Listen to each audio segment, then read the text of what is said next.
Necessary, yes. Effective, not as much. What has happened to affirmative action, like any other policy, people have turned upside down. They've put CEOs and directors, so-called, just to get the status quo, and then neglect the people that is actually for, which is a person like me who's educated, went to schools, got the experience, who deserve to be promoted. Nobody cares about you. You're going to get frustrated. That is the problem with affirmative action.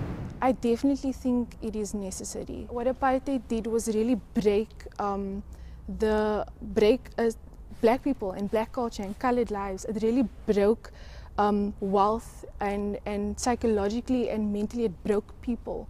So I think it's necessary in a sense of we need to be educated again, and then also from a financial and economical point we need to be uplifted. It needs to be restored. I guess I'm wondering, when does that end? So when do we say now things are equal? Or oh, now it's too much, now we need to go back. So what are we aiming for, I guess? I think yes, affirmative action is needed. I don't think I would have been now where I am within the government, within the management, having the benefit of even studying through my organization. Though I recognize that there are flaws and loopholes in the affirmative action process as well. It definitely has its pros and cons, where on the pro side, I'm all for giving people the opportunities that they didn't have previously, and that's great, and I would love for them to have those opportunities. But then on the other side, they might be feeling, inferior, if they might be feeling like they only got the job because of their skin color. One thing I don't ever want to feel, and I've felt before, is getting into a position for something because of my color only. So I think affirmative action is definitely necessary, done right. Necessary, certainly it is, because you can't, when there has been discrimination and favoritism in respect of one section of the population, then say, let's all start and just run and let's forget about. There are certain disabilities that these have suffered, and they have got to be addressed through a program like affirmative action.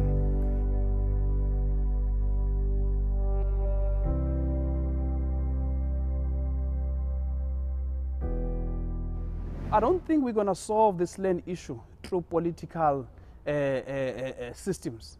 It needs to be a hard issue that people, where people need to really recognize what slavery, apartheid, and all these things have done, and the systems and the consequences of it, and really change their hearts. Even the Constitution, our Constitution, in Section 153, imposes developmental obligations on municipalities to use land and other resources under its jurisdiction for the developmental needs of the communities.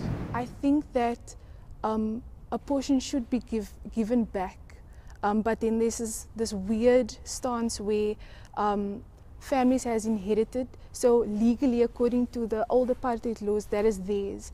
But now we've got this issue of, but it was taken from our forefathers, so we need to share. So I think that is, if you can get to that place where we can share and give benefits back to those that will work in the land, I think that will really solve this issue.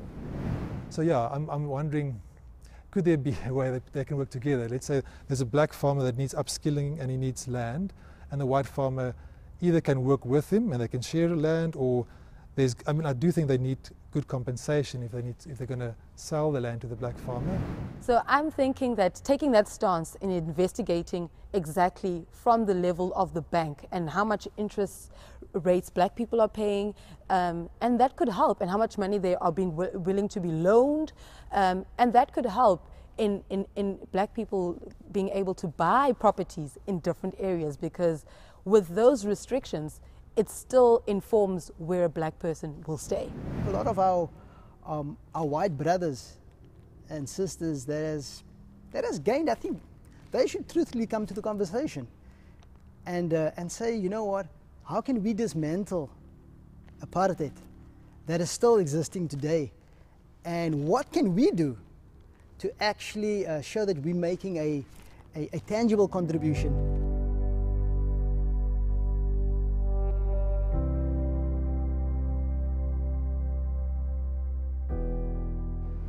If it's a systemic thing, then it is also going to need systemic approaches. And if we're to be faithful stewards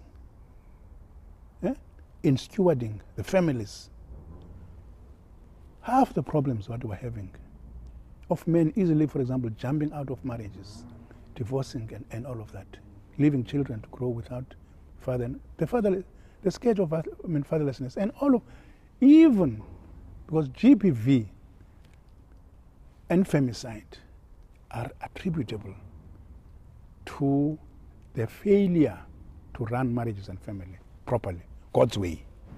I think the more we have a strong grip of particularly white people who still holds on to systemic racism and say that it's not the case and it's just a matter of culture, a matter of tradition, and not wanting to see true transformation and really saying how do we influence and how do we, as a white person, how do we actually advocate for influencing policies, transforming legislation.